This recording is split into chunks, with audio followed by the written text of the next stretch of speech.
Catus Maximus here, another short little video. This is the Dowidat heavy-duty screwdriver. So these, I believe, came with the Mercedes old school. I think maybe the 70s or 80s is when they stopped including these. But many auto manufacturers, particularly German ones, included basic tools with their vehicles, and this was a heavy-duty screwdriver that was included with the Mercedes.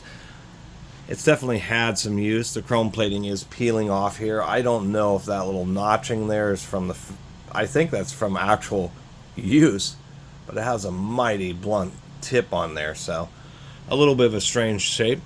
It is heavy duty. It's pretty rare to see screwdrivers that are one-piece forged steel, but in this case it is. It's like the original demolition grade screwdriver. We even have a flat little cap where it's actually appears to be intended to be hit with a hammer.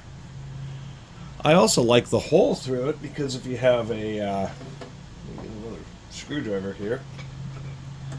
If you have a particularly stubborn screw, you can take a piece of metal or another screwdriver, put it through, and give yourself a lot of extra torque, kind of like bolsters on more modern screwdrivers.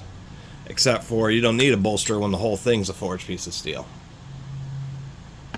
Not to mention it's flat profile, so you can just grab this with any variety of pliers, adjustable wrenches, just a whole variety of different things.